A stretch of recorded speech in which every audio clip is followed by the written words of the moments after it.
Presenta El Mostrador en la Clave. La actualidad desde distintos puntos de vista. Un espacio para la discusión bien informada. El Mostrador en la Clave. Con el equipo de El Mostrador. Estamos ya con parte del Mostrador en la Clave. Iván Weissman está con nosotros. Mirko Macari está por llegar. Iván, ¿cómo estás? Buenos días, de vuelta. Gracias por tenerme acá por un par de días fuera. Bien, pues estoy bien. ¿Dónde estás? Tuve el honor que después, si hay tiempo, me gustaría conversar un poco, contar un poco la experiencia.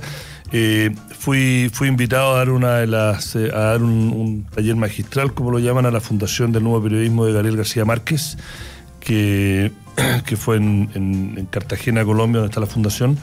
Conociste Cartagena de India. Qué ciudad. Y después cuento un poco, pero fue muy interesante contar un poco cómo se está viviendo el periodismo en el resto de la región. Esto era un taller, primera vez creo que lo hacía la Fundación, en que nos invitaron a tres. Estaba el director del Economist, el director del Le Monde y el fundador de un sitio que la está rompiendo en Estados Unidos, que se llama QZ, que se dedica totalmente a economía y finanzas, que era sobre el periodismo económico y financiero. Así que éramos 4 dando unas charlas de talleres de 2 días con 35 directores de medios y editores generales de medios de América Latina y España. Muy interesante. Dejémoslo para el final si es que hay tiempo, porque creo que hay ciertas cosas que, bueno, da para hablarlo. Ok. Dale entonces al otro.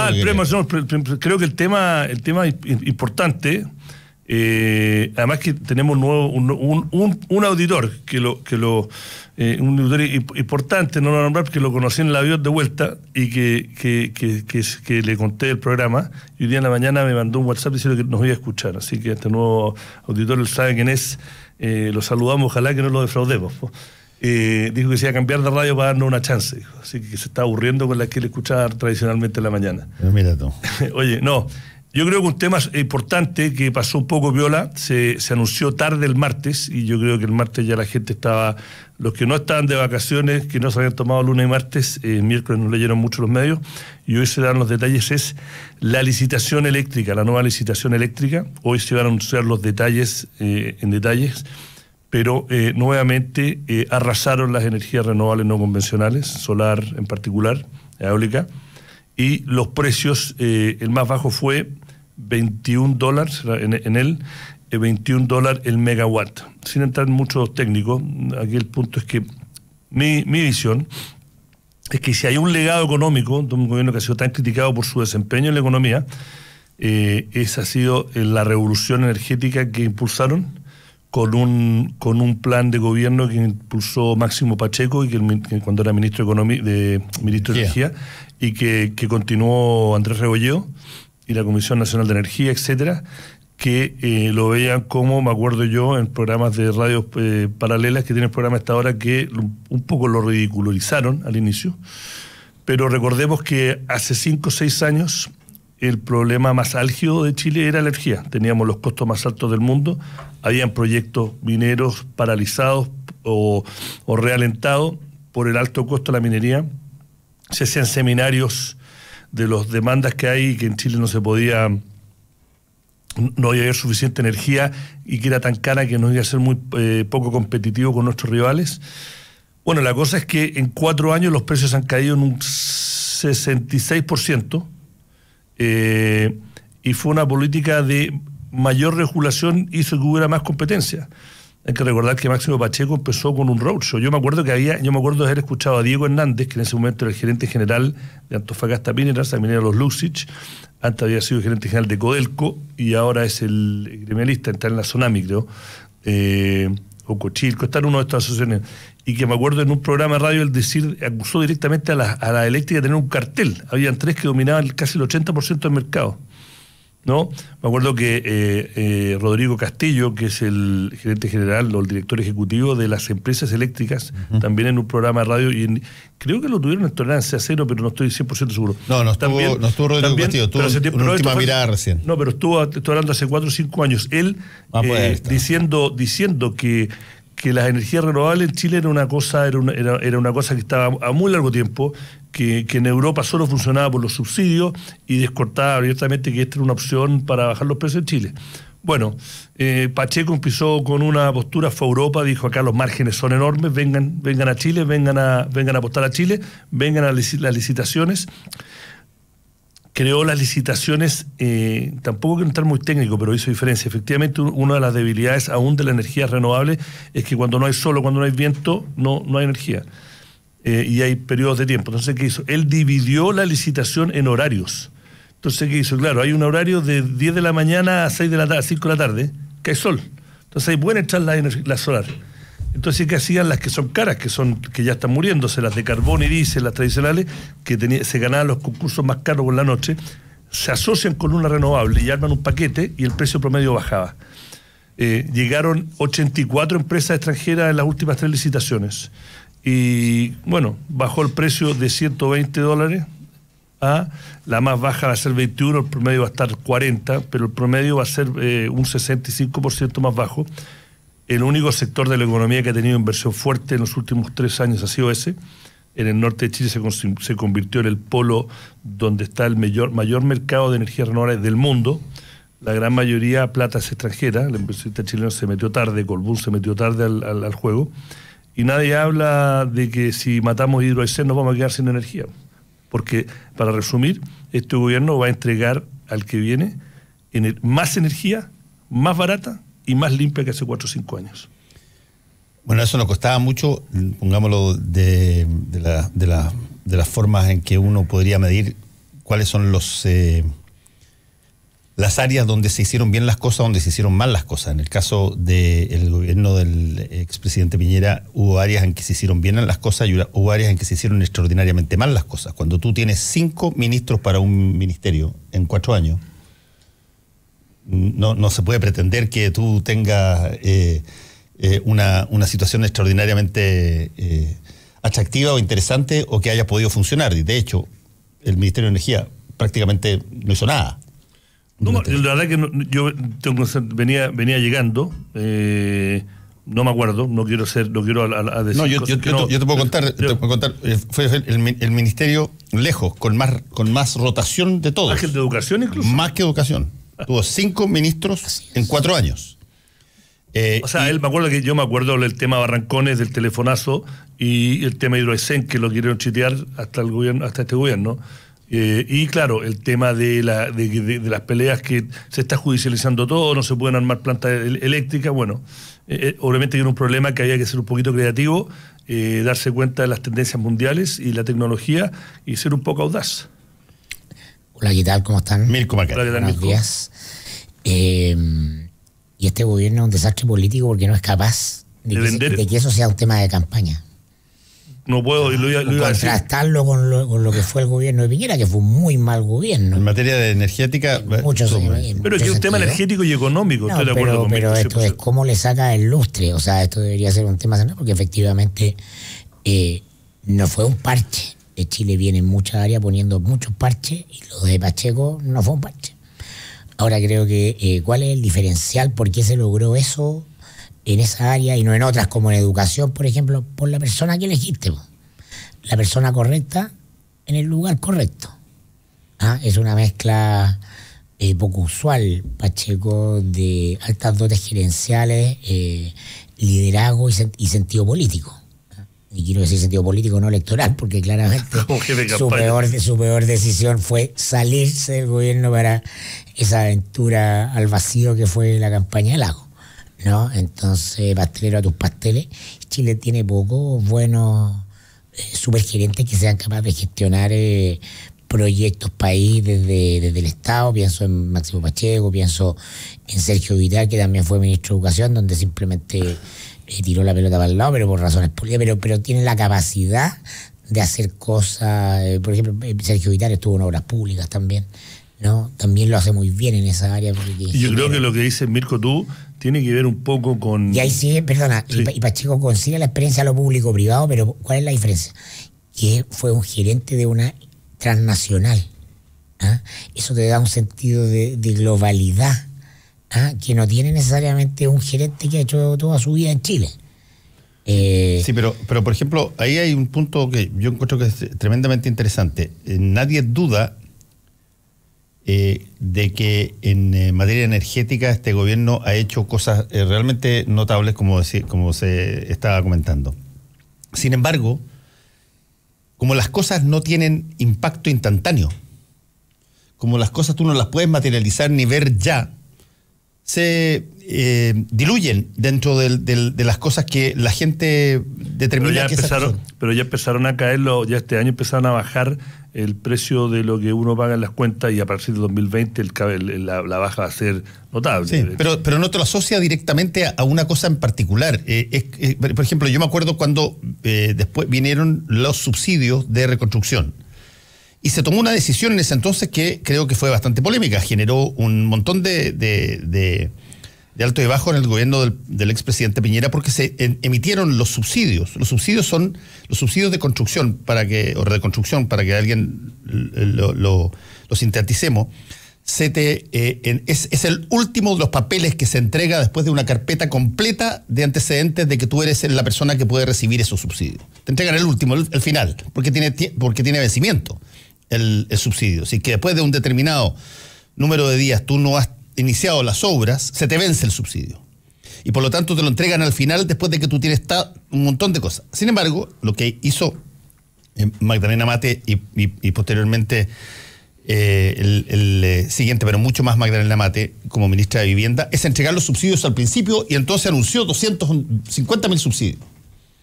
Pero cuando tú tienes que meter las carpetas y empezar a meter a las personas te encuentras con que las personas no tenían los títulos de las casas. Entonces, al final, el acto de la entrega del producto se asociaba con un beneficio instantáneo, que no fue real, digamos. Las cosas llegaron también después, cuando las cosas se hicieron, cuando el orden de los factores se ordenó. Yo me acuerdo de ese caso, y ese es un caso, voy a citar nuevamente al gran Mirko. Ese es un ejemplo clásico de los bolsones de subdesarrollo exitoso que tenemos en Chile. Que el Estado, y no lo digo como la crítica tradicional, que el Estado es malo, no es tan malo. Es malo en algunas cosas, es más o menos en otras, es mejor en otras. Y que son ese tipo de cosas que a nivel macro, este país es bastante bueno. Así es cuando empezamos la letra chica de cómo aplicar lo que pasa, lo que tú dices, po. Y acá en el caso de la energía, obviamente hay que ver, hay un par de factores, yo tampoco quiero que después no ponga, hay unos factores que se juntaron, que le dieron, que le facilitaron que esta política energética funcionara. Uno, que la economía se desaceleró. Entonces había menos demanda, sobre todo de las mineras, que era donde venía la demanda fuerte por energía. Entonces la demanda, no, en vez del crecimiento de demanda eléctrica era X partido por 2. Entonces llovió más. Eso también hizo que el precio de la hidroeléctrica, que es una parte importante del sistema chileno, también bajó. Pero el gran ganador fue la apuesta, y vuelvo a reiterar, no, a veces se le hace la crítica. Yo tengo grandes peleas con Federico Llanón acerca de qué nivel de la crítica se le hacen a los empresarios chinos que son rentistas. No, yo digo que en algunos casos sí, en otros casos no, pero en este caso fue temor, porque la plata fuerte, y están ganando plata, toda vino de afuera. Colbún, que es la única energética chilena grande del Grupo Mate, se metió tarde al tema de la... Por ejemplo, Piñera no ha sido rentista como empresario, ¿no?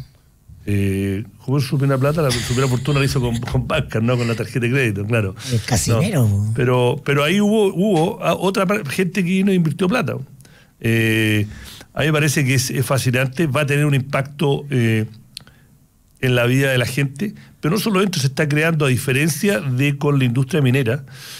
Con esta hay interés. En Chile es difícil que los jóvenes más capaces, los jóvenes más capaces, estudien, por ejemplo, ingeniería en minas. Uno diría, un país minero estaría lleno de gente, pero no, es difícil a lo mejor ingenieros incluso que se vayan a vivir a la zona minera. Pero en el tema medioambiental... No es porque no les paguen, mal. Bueno, es porque Santiago está concentrado, ese otro pagan programa. Bien. No, pagan súper bien, pero es una cosa así de estatus. Pero lo que sí ha creado un boom, se está creando una industria paralela de muy buenos ingenieros y de otras profesiones relacionadas al mundo y a la tecnología de la energía renovable. Desde el punto de vista técnico y desde el punto de vista social se han creado movimientos, o sea, es transversal, no se puede decir que hay de derecha o de izquierda, Y ahí se está creando una industria que Chile está compartiendo con el resto de la región. En algunos casos, Argentina está imitando el modelo que instaló Pacheco de licitar por bloques, etcétera. Así que creo, con bemoles, el tiempo dirá si que esta va a ser una de las políticas públicas del ámbito económico, sino quizás la única, que este gobierno va a ser recordado con notas positivas. Económico medioambiental. Yo simplemente quiero consensuar con ustedes el hecho de, y así adelantamos un deporte al que vamos a estar sometidos todo el verano después de la segunda vuelta, que es la conformación del gabinete presidencial. Lo importante y clave que es la designación de buenos ministros que pueden fácilmente anticipar el éxito o fracaso de una gestión en determinada área. Entonces, el perfil del ministro depende, o depende mucho para tener una buena gestión, de una ecuación que está dada en relación, por cierto, al cargo, ¿no? La componente política, la componente técnica y la necesaria, ineludible, pero a mi juicio nefasta, componente de imagen.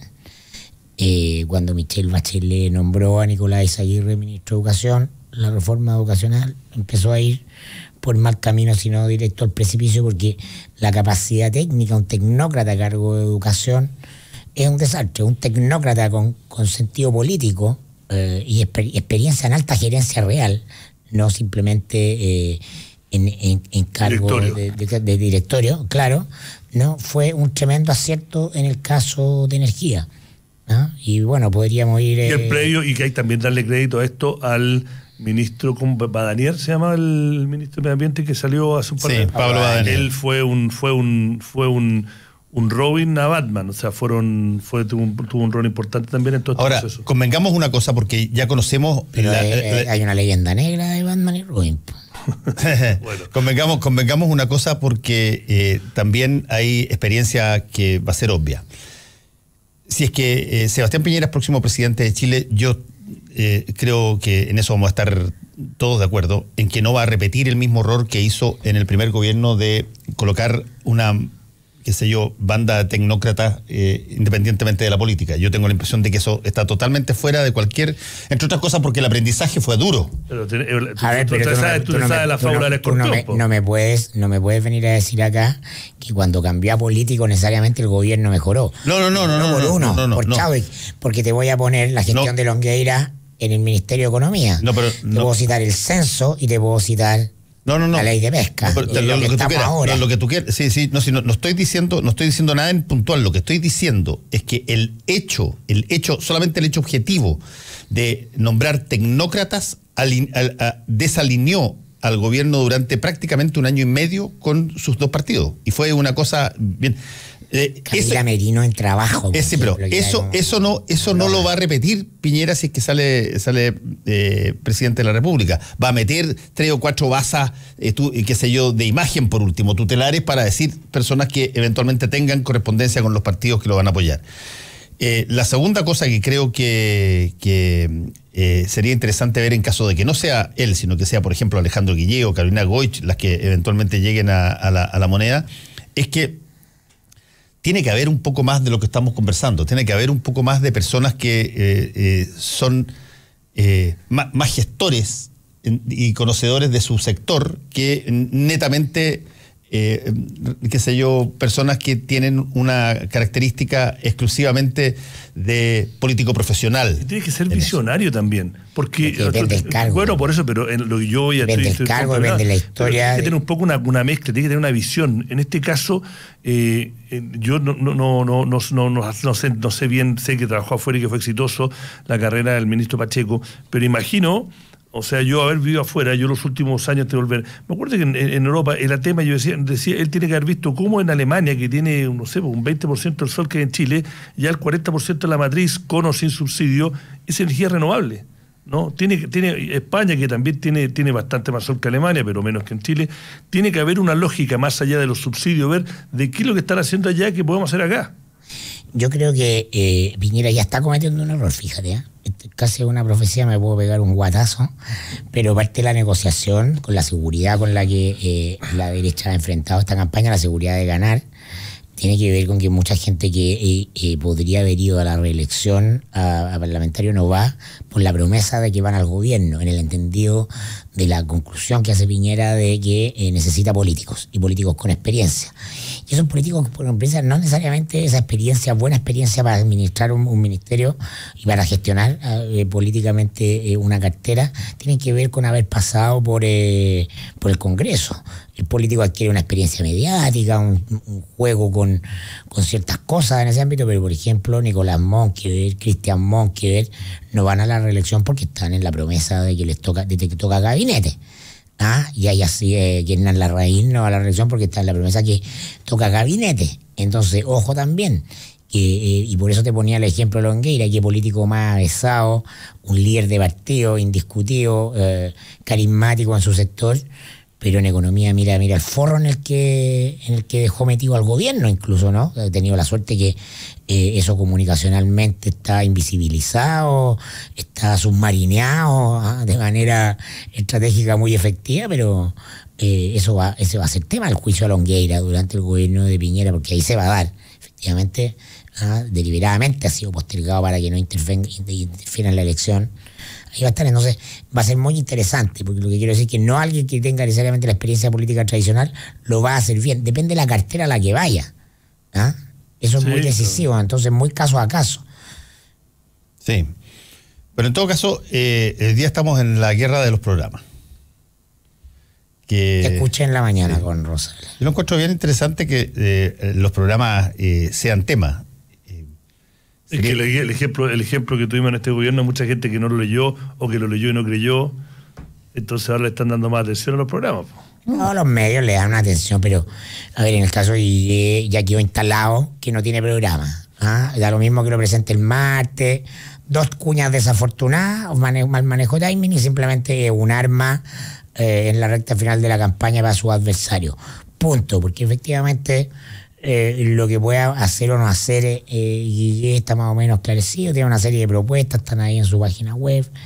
Del discurso de él también se desprenden ciertos lineamientos. Entonces, los programas, valen hongo en este tipo de elecciones. Hemos crecido y todos nosotros, entonces la prensa tiene un cierto ethos que se autodefine republicano, y yo simplemente creo que es ignorancia, porque es como nos educaron a todos con el manual de educación cívica del siglo XX.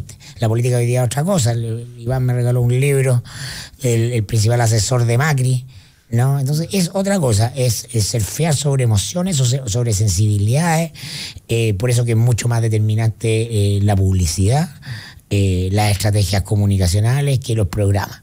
La famosa clase media con la que todos hacen gárgara ahora, que es un paso a la estabilidad del país porque ha crecido en términos de sus perspectivas materiales y todo eso. Esa clase media emergente es profundamente ignorante. No tiene idea de política, consume política como consume productos en el supermercado. Pero es emocional. Y en función de eso define la elección. Y por eso que puede ser tan ambivalente para elegir a Bachelet, después a Piñera, después de nuevo a Bachelet, y ahora de nuevo a Piñera. Y también hay ciertas cosas que esa clase media no está dispuesta a tolerar. No tiene adscripciones, no tiene formación política, no entiende nada de política. En la política tradicional. Y entonces a eso está entendiendo. Entonces va a la política como consumidor. Y ese es el. ¿Cómo me sirve a mí como persona, como ciudadano? Va a consumir, va a elegir un candidato en función de una promesa que está en la publicidad, y tiene que hacer la diferencia entre comprar Inca-Cola, Coca-Cola o Pepsi-Cola en el supermercado. Exactamente eso es. Por eso la política, entre otras razones, está en crisis. Entonces el programa... La política es más un bien de consumo de lo que se cree. La elección es una cuestión de percepciones de instalación, y por eso que... y eso lo determina, ¿qué cosa? El clima. Cuando el clima era el final lucro, la gratuidad, cuando habían 200.000 personas en la calle, cuando el gobierno de Piñera iba de un tumbo en tumbo, cuando sacaban al ministro de Educación, lo destituían, etcétera. El clima esa gente va con el clima, va en la moda.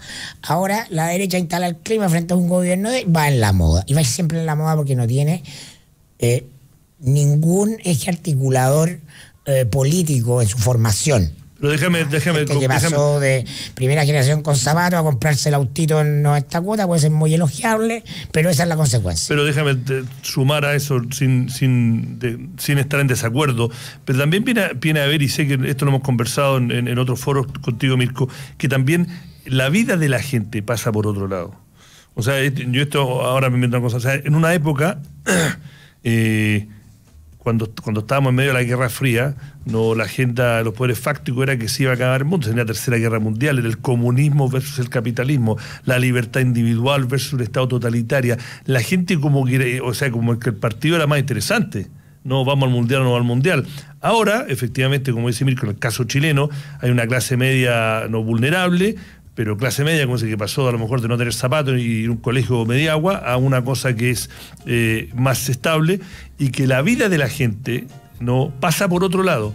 Y ahí es donde el tipo de política pública, el tipo de liderazgo, le guste o no a uno, del que sabes que yo como político o como alcalde del caso de Santón voy a ir por hacerle cosas prácticas por donde le cambio, le mejore o le trate de mejorar la vida en el día de la gente. Claro, entonces la política para por eso. Perfeccionado de Lavín. Claro, lo que hay detrás de eso es la educación a la que fue sometida esa gente, que es una educación tecnocrática, en definitiva careció de política. No sé, por eso no son capaces de entrar en la conversación política. Yo leí el otro día el lenguaje del marketing y la publicidad, porque no son capaces de sostener una conversación sobre política sustantiva. Yo estaba leyendo el otro día una entrevista con el ex primer ministro sueco, ¿no?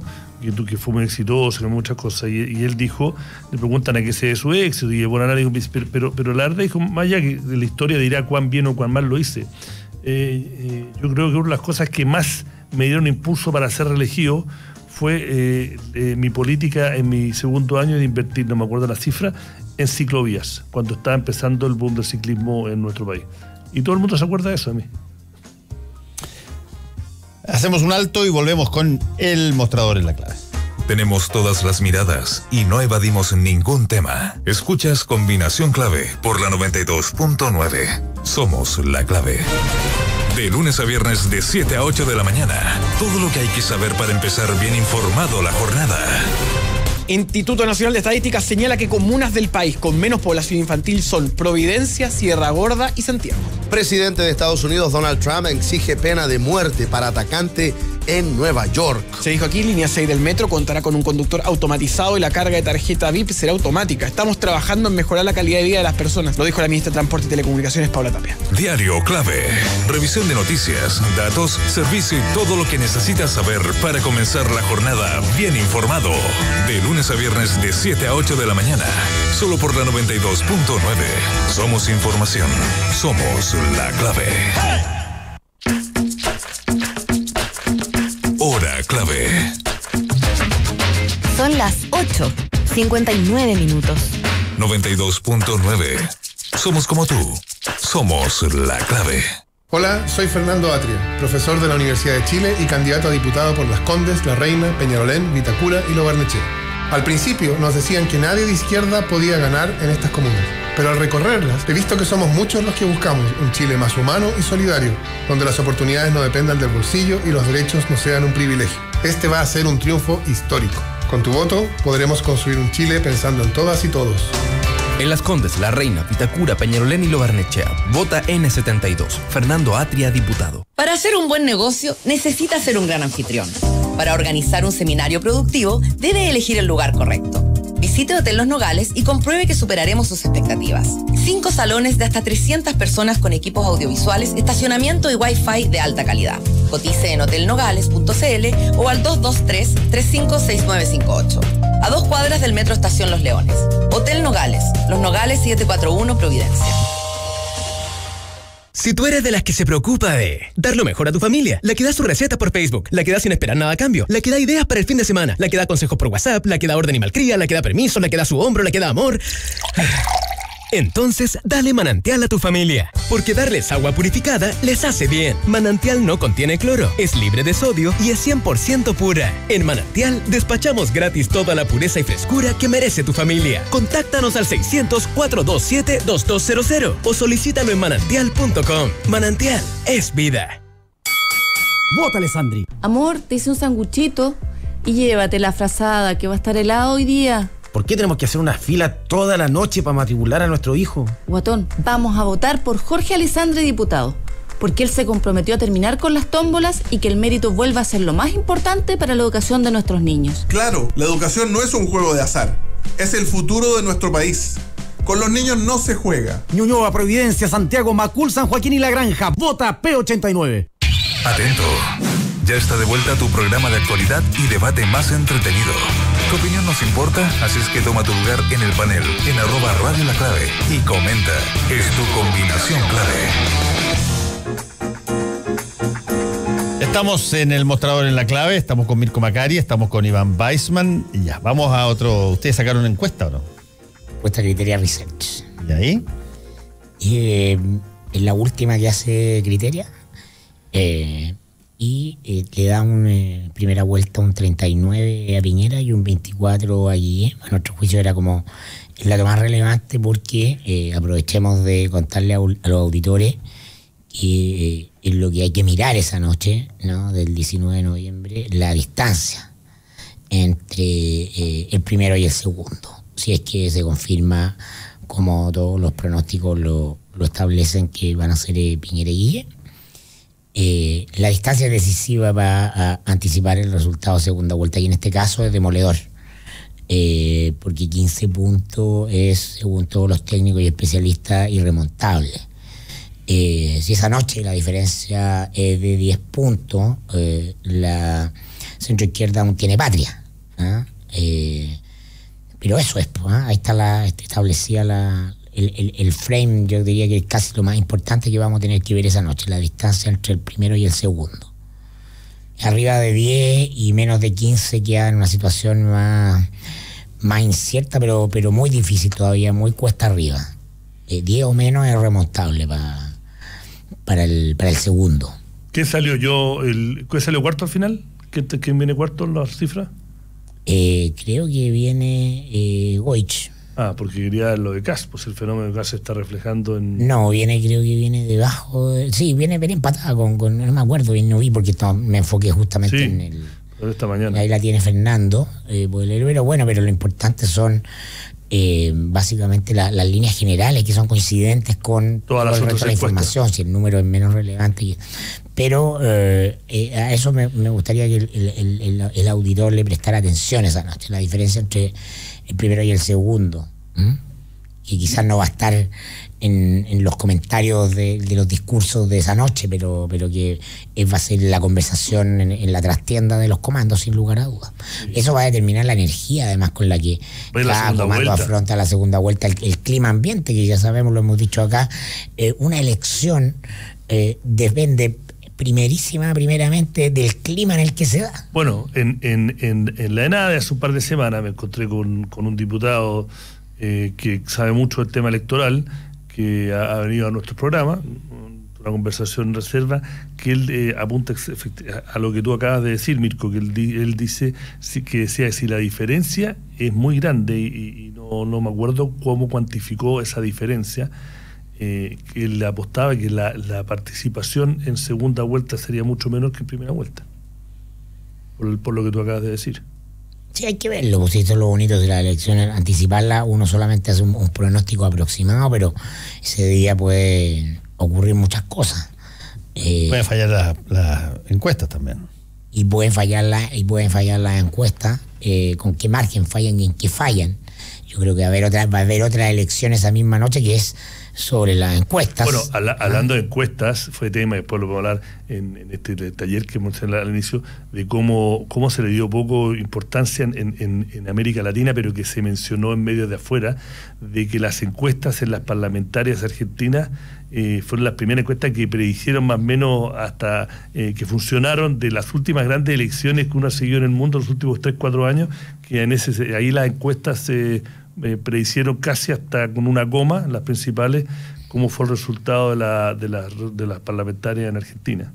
Pero sí, las encuestas están en la palestra. Sí, todas las últimas encuestas, en realidad, en las elecciones más importantes últimas, han estado bastante descalzadas. O sea, han podido achuntar, por ejemplo, quién va a estar primero, pero las distancias y los números han sido bastante complejos.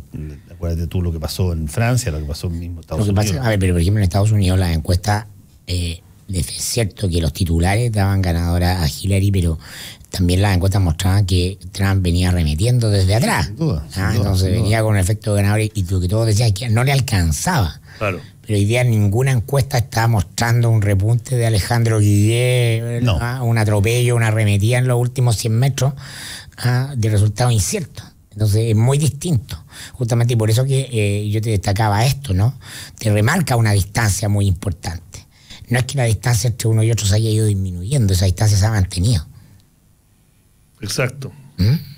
Sí, no, yo estoy de acuerdo. Yo creo que eso es consistente en todas las que es algo además que en el comando de Sebastián Piñera están conscientes y por lo tanto no se meten en peleas o discusiones demasiado específicas respecto de entreverados, punticó, esas cosas así. No. Ellos tienen que aguantar, ¿no? Como los espartanos en las Termópilas nomás. Pues, se mantienen como están.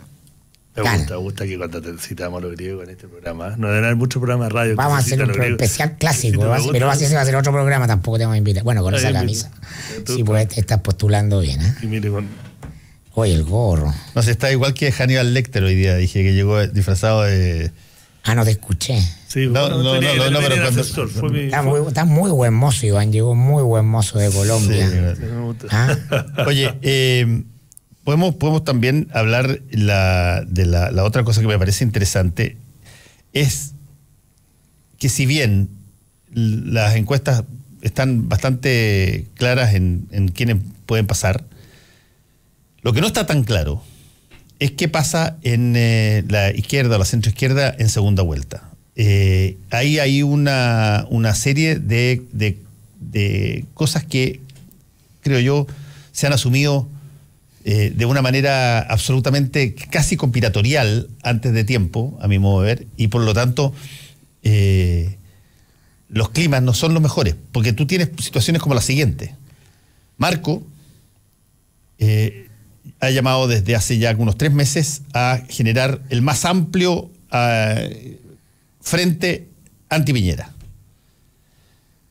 Pero en lo individual, para él Guillet es un flojo, es el último de los que sirve. ¿Cómo tú puedes generar una invitación a algo que apunta a los votantes yendo contra o saltándote a el líder del sector? Lo mismo ha hecho incluso el propio Guillet, que ha dicho que apoyaría a Marco en segunda vuelta. Que Marco está en la campaña de 2022 ya. Sí. Está en la estrategia de eso ya. Lo que pasa es que eso es normal. Tú que conoces bien el sistema político en Estados Unidos, en las primarias se sacan, ¿se puede decir la cresta en radio? Sí, se sacan la cresta. En esta en particular, el Partido Republicano contra todos, pero son muy duros y después se hacen amigos en la general. No lo veo tan... O sea, es un cinismo político, ¿no? Que aliena a la gente también. Pero no lo veo tan único de que esta sería la primera vez. Creo que es medio natural. Está completamente dentro de las reglas, una estrategia razonable. Yo también quería decir una cosa. De hecho, que nosotros, la prensa y toda la prensa, no escapamos a eso, estemos hablando permanentemente en las encuestas, porque es el recurso de novedad que tenemos para instalar en la campaña. Te habla del estado general de la campaña. O sea, no hay un tema de tensión, no hay un conflicto. Ningún candidato de los que pretenden desbancar a Piñera ha sido incapaz de instalarle un tema con fuerza, todo lo rosa, ¿no? Y eso te habla ya del clima. Hablar de encuestas, que los medios estemos hablando de las encuestas como la noticia permanente una detrás de otra, te habla de que no hay otro tema, primero. Eso ya te habla de lo otro, lo que va a pasar en la centroizquierda, va a depender también mucho del resultado de esa noche. Es un puzzle muy interesante. Si Carola Goich llega efectivamente cuartas o si llega sexta, cambia la negociación. Marco, inteligentemente creo yo, está apostando al 2022 para decir yo no soy el pendejo irreverente y desatado del 2009, sí voy a darle mi apoyo a este pobre, tal por cual, por responsabilidad política, para que va a ser el candidato del sector. Él va a construir candidatura desde un sector en ruinas, muy probablemente, eso ya lo tiene olfateado, y como lo hizo Piñera reiteradamente después del caso del Quiotazo. O sea, no puede dar por muerto por un episodio político que te hace morder el polvo a nadie en Chile. La política. Un año es mucho tiempo. Y claro, y Marco ha sido como hasta el minuto como el coyote del Correcaminos, ¿no? Ha tenido mala suerte. El 2009 rompió con mucha brutalidad. Y claro, todo le sale con Marc Acme, tiene mucha fuerza. Era el que mejor marcaba en las encuestas después de Bachelet para el 2013. Si Bachelet no hubiera estado, decide en Naciones Unidas decir yo no vuelvo porque ya una vez, para que otra. Era Marco. ¿Ah? Marco lideraba esas encuestas. Le fue como le fue. Ahora, de nuevo, partió este periodo liderando hasta ese cueme. ¿Ah? Estaba cerquita con Piñera, entonces hasta el minuto del coyote del Correcamino. Y esperemos que no le toque de nuevo. ¿Ah? Por eso, pero a ver, déjame hacer un pronóstico. Marco va a ser presidente. Tiene la principal activo para llegar a ser presidente en Chile, que es voluntad de poder. A Piñera, que quiso ser presidente del año 90, voluntad de poder habría varios, digamos. Sí, pero yo por eso te pongo Piñera, ¿no? Piñera, las encuestas lo mostraban siempre muy mal. Cuando era senador, cuando quiso hacer su carrera política, tenía la UDI enfrente. Uno decía, este gallo tiene todo en contra. Yo tengo la impresión de que en 20 años, vamos a ver, yo no comparto con mi tipo. Yo creo que el tipo tiene magnetismo, que tiene un voluntarismo, una vocación de poder. Yo no comparto por eso por otra razón. El mono porfiado, ser mono porfiado en política. No, pero yo no comparto por eso por otra. Alguna vez va a ganar, sí. Por otra razón, te lo digo que no comparto con eso. Porque en la derecha tienen ciertas ventajas y atributos para poder ser contumaz y llegar a ganar que en la izquierda no tienen. Una de esas cosas es que el votante duro de la derecha le importan poco situaciones como, por ejemplo, SQM. Y por lo tanto van a votar por tu candidato independientemente si saben si es que pidió plata, no pidió plata, eludió impuestos, no eludió impuestos, da lo mismo. En la izquierda ese factor es súper fuerte y tú mismo lo dijiste. Marco se cayó total y absolutamente, se desplomó por eso. Y mientras ese tema de su intachabilidad o su relación que se perciba como honesta en términos de lo que hizo y lo que no hizo, respecto de ese tipo de cosas, va a perder una cantidad de votos de gente que dice no, sabes que no. ¿Has visto algún político condenado por casos de platas políticas? No. Salvo Jovino Penta, por cierto, ¿no? Pero está partiendo esta cuestión todavía. Pero es que mi problema no tiene que ver con la condena, por eso que te estoy diciendo a ti. La izquierda no tiene que ver con realidad, tiene que ver con percepción. Todavía hay algo de confianza ahí. Todavía hay algo. Todavía hay una mística de confianza que puede perderse en cualquier. Que puede perderse en cualquier. Que puede perderse en algún momento, sin duda. Pero todavía hay algo ahí y Marco, la suya, la destruyó. Y Piñera puede, no sé, aparecer mañana con más paraísos fiscales y no le puede no restar ni un voto, ni uno solo. Porque es otra la lógica con las que se. Bueno, vamos a ver cómo llega Meo en esta elección. Sí, y también y yo estoy rifleando, es una sensación. Lo que lo veo es que tiene voluntad. Marco es de profesión candidato y se va a morir. Claro, que tiene voluntad, te lo compro. Yo creo que eso le juega en contra. Si fuera político y fuera frío y viera el PRO como una colectividad, como un proyecto colectivo, la Karen sería la candidata. ¿Ah? Que yo creo que ese eso hubiera sido el cambio razonable, pero un proyecto tan personalista que. Es que yo creo que ese activo, que a lo mejor en su momento era un activo, ahora es un pasivo. El hecho de que es candidato y no político, que es un candidato de carrera, que no ha hecho nada más. Yo creo que eso también estoy riflando, pero yo creo que eso ahora es un pasivo en Chile. Pero es un activo ser un buen candidato, cuando tenía un desastre de candidato en general. O sea, es lejos el mejor candidato en términos de entender la pega de candidato. Que cuando llegues al puerto. Sí, porque es como decir, no estoy de acuerdo. Pero bueno, pero estas son cosas a futuro y que pueden darse en cualquier momento. Yo tengo la impresión de que lo que necesita, sobre todo, hacer Marco para poder ser candidato es reconstituir un partido. Para ser presidente. Es reconstituir un partido y no hacer lo que hizo con el PRO, que lo transformó en una secta, donde él es Antares de la Luz y todo el resto. Pero su proyecto es ser el candidato de la centroizquierda en ruina. Él es Antares de la Luz, claro, él dice una cosa y todos babean, y yo lo encuentro ya fantástico el después, pero tú necesitas tener un partido, necesitas tener otras figuras que eventualmente. Y hablando de lo que hiciste tú, ¿qué ministro podría trabajar con él? ¿Qué tipo serio? ¿Qué tipo con? Ahí te salió el gen Casapiedra, pero no hay nadie serio. Pero tú pero tú estás hablando de que la capacidad, diste el ejemplo de Pacheco. No, yo no digo que sean serios, pero ¿cómo hacer el gabinete? Yo sé que el poder encanta, pero el poder con un liderazgo medio mesiánico con Meo, no con esta combinación. Bien, pero estamos en el subdesarrollo exitoso chileno. Ahora convengamos dos cosas. A Marco no le interesa la pregunta de los ministros. Convengamos dos cosas que te doy totalmente. Yo creo que Marco Enríquez Ominami es lejos probablemente como candidato. Lejos, mejor formado para ser candidato, un gallo inteligente, un gallo rápido, un gallo que conoce las cuestioncitas claro, que no tiene escrúpulo en determinadas cosas, cero escrúpulo, para nada. En eso se parece mucho a Piñera, sí. Y por lo tanto es un buen candidato, un tipo. José Antonio Kast, por ejemplo, de la derecha, es buen candidato. Es un tipo que ha conseguido lo que ha conseguido así. Porque es cierto que tiene una señora que. Pero está bien, pero qué sé yo. Yo le estoy diciendo, José Antonio Kast ha puesto temas en tabla viniendo desde el único candidato al que sabemos toda su vida sexual, además. Viniendo desde la nada. Viniendo de la nada. Y hay otros candidatos que los martes Kast tiene vida sexual, además, eso es transparencia máxima. No, me salió en los medios. Sí, por supuesto, porque no lo ha contado. Los martes de Merino. Oye, Fernando, pero ya se me fue. ¿Para qué se ponen a reír acá? Se pierde la ilación seria de los argumentos. Pero es que lo bueno del detalle que nosotros ponemos es que efectivamente a mí me sorprendió, probablemente ustedes tocaron el tema, me sorprendió la entrevista, algunas de las cosas que decía la señora de Kast. Lo trato de decir con mucho respeto pero pensé que era. Yo lo seguí por redes sociales, pero después me puse a ver. Pero fíjate que yo valoro la honestidad. Sí. Exacto, la honestidad. Hay tanta gente que cuando le ponen el micrófono piensa. ¿Qué es lo que la gente quiere escuchar? No, la gente valora absolutamente la gente.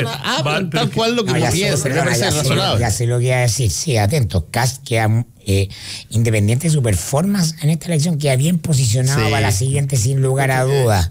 Porque más su proyecto. De su sector duro, yo creo que es un muy buen candidato. Su proyecto es construir un movimiento. Y ese movimiento va a ser una piedra en el zapato para el eventual gobierno de Piñera en términos de marcarle límite en función de la agenda, de recordarle cuál es su etos, hasta dónde puede llegar un gobierno de derecha para llamarse derecha, y cuando si pasa esa línea ya es otra cosa. Entonces ahí va a haber disputa por electorado, y va a ser súper interesante porque eso es nuevo, eso es una noticia de algo que emerge en la derecha que no habíamos visto. Sí. Esa tensión, ¿no? Es decir, si le va muy bien a José Antonio Kast, quiere decir que le va a ir muy mal a Felipe Kast. ¿Por qué? Bueno, porque el mundo liberal no tiene nada que hacer entonces dentro de la alianza derecha, y se tiene que ir a pastorear a otra parte. Pero es que ese punto que estás diciendo, que me parece lejos lo más interesante que has dicho hoy día, Mirko. Gracias, finalmente lo... Sí, broma aparte. Yo creo que ese es un tema extraordinario. ¿Dónde tiene que ir a pastorear la derecha liberal que acaba de aparecer, de surgir? En la derecha no. Y en la derecha dura no puede pastorear. Claro, tiene que ir a pelear con el sector conservador de la democracia cristiana, tiene que ir a meterse con Velasco, con Mariana El. Y ahí tiene que hacerse fuerte. Que lo he dicho, lo hemos hablado acá, esa derecha en Chile, que no sabemos cuán grande, cuán chica, qué potencial tiene, no tiene la vocación de poder de cortar con el padre. A diferencia del equivalente de ellos en la izquierda, que es el Frente Amplio, que salió a cuestionar. Bueno, ¿por qué no tiene, entonces, ¿por qué no tiene las lucas, entre otras cosas? Porque las lucas están restringidas. Las lucas están restringidas. No saben hacer la mesada que el papá les da a ellos durante el fin de semana todavía lo suficientemente le dura hasta el domingo. Una de las gracias de Marco es que hace la cuestión con o sin lucas. O se las consigue en otra parte, eso es voluntad de poder. Pues, no tengo lucas, pero voy a incendiar la campaña saltando más arriba de la ventana, diciendo cosas inapropiadas, disparando para todo. Eso es recursividad. ¿Sí? Que es una cuestión también valiosa, un grado de cuneta. Pero lo que es interesante, y estoy de acuerdo contigo, Mirko, es que surgen cosas nuevas, surge desde de la derecha dura un José Antonio Kast que recuerda, ojo, a mí no me tiren para acá, no porque pase la historia, me metan a mí en el tarro de los que no representamos a nadie porque la dictadura sigue viva. Surge una derecha liberal interesantísima que hay que mirar porque esa derecha liberal va a desgajarse inevitablemente del core duro de la derecha. Histórico de la derecha. Surge lo que va a pasar a partir del 19 de noviembre si es que la democracia cristiana se quiebra, después de si Carolina Goich no llega a nada. Va a haber hay una situación interesante donde va a haber un reacomodo de fuerza. Hay una situación nueva, como tú muy bien lo señalaste, en torno a Marco, que si va a seguir, va a tener que reconstituir su partido, va a tener que generar algo de fuerza más allá de él. No puede ser esto, como te dije, un Antares de la Luz único. Y por lo tanto hay una cosa bastante más interesante, se ha puesto bastante más líquido, para ponerlo ciútico. No, si lo entretenido viene después de las elecciones. En política, la política se pone muy entretenida después de por eso las elecciones. yo creo que estamos listos para pasar a un sistema. Estamos listos para pasar a un sistema semipresidencial. Estamos casi listos para pasar a un sistema semipresidencial o semiparlamentario, donde lo que funcionen sean constituir mayoría. Creo yo. Caminamos sin darnos cuenta de otra cosa, sin duda. Ojalá. Creo yo que el presidencialismo exagerado que tenemos, yo lo encuentro. Oye, yo quería preguntarle, Iván, ¿cómo estuvo el encuentro en Colombia? Cuéntame, por favor, lo que hiciste de día, no lo de noche. Fui con mi señora, lo pasamos muy bien. No, fue súper interesante, lo conté al inicio, la Fundación de Nuevo Periodismo de Gabriel García Márquez. ¿Pero qué está conversando? Porque hay claro, no, para decir un poco qué pasa, de todas partes, como... Una de las cosas más interesantes que se habló es que en la región, sobre todo y reflejado en los medios, se ha instalado desde la época del consenso de Washington, se han instalado dos posverdades. Una es la posverdad liderada por el modelo chileno, instalado en dictadura, que es la posverdad neoliberal de que todo lo público es malo, todo lo que hace el Estado es malo, cualquier impuesto es malo, todo lo tienen que hacer los privados, cualquier cosa que haga el Estado es una coartación a la libertad individual. Y que todo lo bueno viene del emprendimiento, no del instinto animal del empresario, la persona, la gestión, el individuo.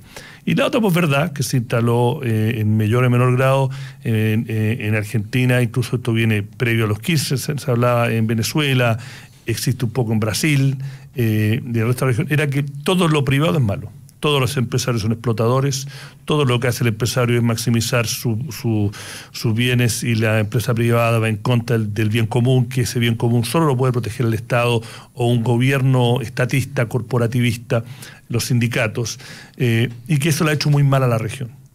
No, desde ese punto de vista político, esta lucha de dos verdades, y que la verdad y la realidad está en el medio. Y la otra, y que fue la razón de este encuentro de 2 días, era la gran falla, la gran falta de la cobertura de temas económicos y financieros en la región, cuando el tema de cómo se gasta la plata, el tema de la plata, el dinero, cómo se gasta, cómo se genera, cómo se distribuye, cómo se mueve, es la gran historia de nuestros tiempos. Si la Guerra Fría, izquierda, derecha, marxismo, leninismo, Rusia, Estados Unidos, fue la gran historia de la posguerra, la gran historia de nuestros tiempos es el dinero. No, yo todavía me acuerdo de un titular después de la primaria de la victoria de Rajoy en España en 2009, titular del País dice: Rajoy gana con la mayoría más amplia de la historia de la democracia española, pero va a tener el menor poder desde el retorno a la democracia española, porque el poder lo tenían los mercados. Que es una realidad en un mundo que es capitalista. Entonces, acá era como, ¿dónde falla? Entonces se le hacía una crítica de que los medios en América Latina han hecho una muy buena pega cubriendo en los últimos 10 años, y todos los países tenían una historia más o menos que le han perdido el miedo a destapar, a cuestionar la política, realmente empezar a fiscalizar el poder. Temas de Odebrecht, tema en Chile, hay políticos importantes y empresarios importantes presos por el rol que ha tenido la prensa en la región, pero que todavía la prensa es muy ignorante y muy temerosa de realmente ir a cuestionar y fiscalizar, no en el sentido de buenos y malos, pero en el sentido de cómo se hacen bien las cosas, mal las cosas, lo que es el poder económico de verdad que se está en las empresas. Y dentro de ese contexto fue que yo fui invitado, porque daban que lo que ha hecho, y voy a ser acá autorreferente, lo que ha hecho el mostrador y el mostrador mercados, de hacerlo y no tener completamente una alienación, no una pelea con el sector privado. Eso lo hemos dicho acá, el mostrador no se financia por el mercado, no hay un mecenas y tampoco hay plata del Estado. No somos productos nuestro. Entonces, querían que contáramos nuestra experiencia y estuvo también el director del grupo Le Monde, que también está muy metido con el tema de cómo reportear, cómo poder ser un factor, el periodismo, qué rol debe tener en un momento en que efectivamente los capitales se mueven de acá, son un problema que pueden llegar a socavar una democracia, ¿no? El gran tema en nuestra región, el gran tema de nuestra generación es la desigualdad, y la desigualdad tiene que ver cómo se gastan los recursos, ¿no? Entonces el desafío para el periodismo de nuestra región, estamos muy lejos de los principios, la calidad y lo que se está haciendo en el mundo anglosajón, ¿no? En este tema, y la verdad que fueron eso, hablando, habían participantes de casi todos los países de América Latina, directores de medios o editores de la sección económica de los grandes medios, y más o menos cada uno contaba cuáles eran sus problemas o sus desafíos desde la propiedad del medio, desde el ambiente en que se mueven. Una cosa que era constante es la reacción del sector privado cuando se le critica, ¿no?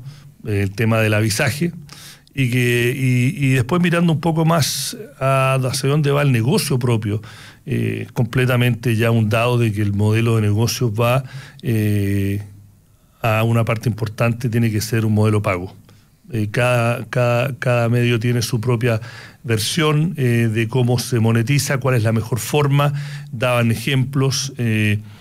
Lo bueno del mundo digital, que no hay que dejar que lo óptimo se ponga en medio de lo que es posible, hay que tirarse, la gente tiene que acostumbrarse que los medios digitales funcionan una cosa, tiran para adelante, si en 2-3 meses no funciona, se cambia, que no hay que tener temor a eso, pero el fondo es que hay que contar historias, y que el periodismo económico en general en la región ha sido un periodismo informativo, sin crónica, hasta aburrido, un tecnócrata contando una historia que pasó ayer a otro tecnócrata o gente vinculada a ese tecnócrata, y que la verdad que tiene que ser, porque García Márquez o la fundación quiso hacerlo parte importante y va a ser parte del core de lo que hacen tan adelante, es que es la historia de nuestra generación, y el periodismo es contar buenas historias. Que tenga narrativa. Que tenga una narrativa, que tenga un relato. Titular, claro. Yo daba un ejemplo claro, que por ejemplo en cosas, no solo por recursos, sino que por lo que es nuestra filosofía.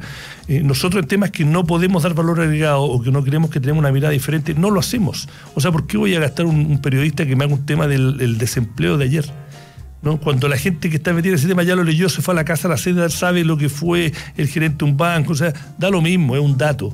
Entonces, prefiero y ahí es donde hay que concentrarse. Todavía el periodismo económico es muy informativo, muy contar qué pasó en forma descriptiva y no contar realmente la historia que está detrás de esos números.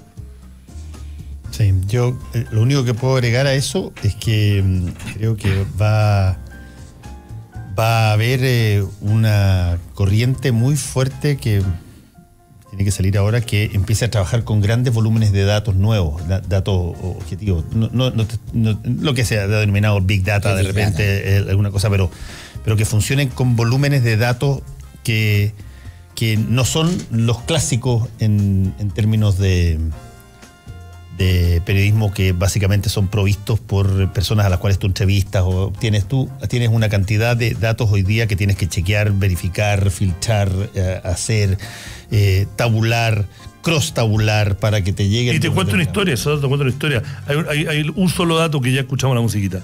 Está la historia, el medio más exitoso era esto, solo de temas económicos, lejos es el Financial Times. El Financial Times tiene 630 periodistas, de los cuales 20 hacen diario papel.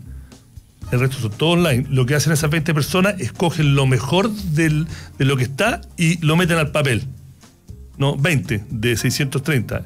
No, que el cambio de papel a digital y de la forma de pensar tiene que ser dramático. El gradualismo ahí no funciona. Es una cosa que yo lo advocado. Tú no puedes gradualmente cambiar un medio. Tienes que romper lo que existe y generar daño interno, daño en el sentido de que no vas a convencer gradualmente a un periodista de 50 años de cambiarlo de una forma de actuar a otra política forma. De shock. Tenés que hacer política de shock, que es la única, y son los únicos que forman.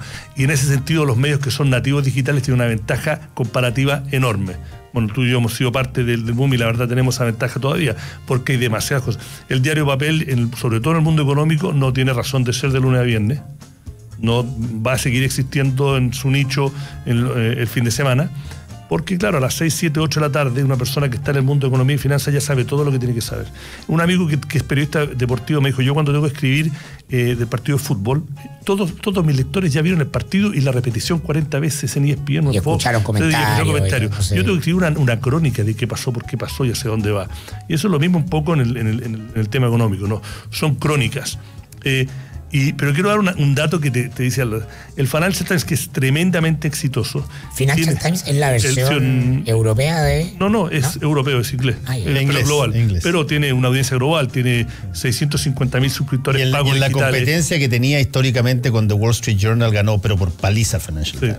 Y acá contaban, acá contaba que ha parcelado lo que dice Fernando, el Big Data, tal que ellos, lo que se paga, tú pagas mucho más, le cobran mucho más al cliente, al avisador, por la calidad de la persona que te está viendo y el tiempo que está, que por la cantidad de clics. Entonces tienen tus datos por 2 años y medio, después los van votando por ley, pero ellos saben exactamente dónde, cuándo tú estás viendo. Entonces, imagínate, Fernando fuera gerente general de un banco y él ve 10 veces, 5 veces en una semana, y ve 5 veces en una semana el aviso de LATAM, porque se está planificando un viaje con la familia.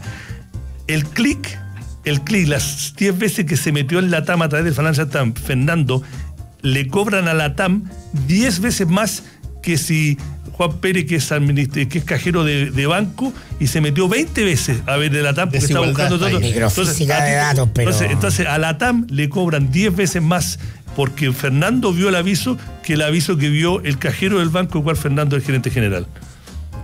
Y esa data la desigualdad está hasta hagamos un programa, ya hagamos un banco. Todo se puede. Y de repente hacemos el banco, hacemos el banco y auspiciamos programas. Y ahora la parte más integramos verticalmente todo. Yo no conocía Colombia, conozco de Colombia a través de los colombianos que uno conoce acá en Chile por lo que han venido, la inmigración.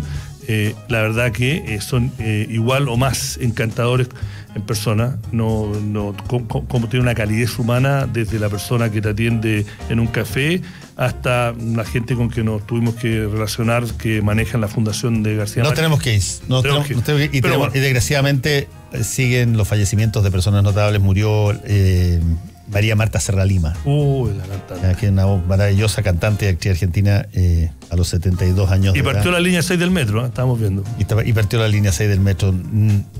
Piñera era decir que es de él, ¿no? Y la señora Lucía ahí.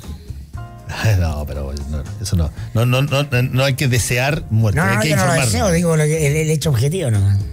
Volvemos. Chao. Al Mostrador de la Clave. Actualidad con ojo crítico, información desde distintos puntos de vista y discusión bien informada. Fue El Mostrador en la Clave, con el equipo del Mostrador y Combinación Clave.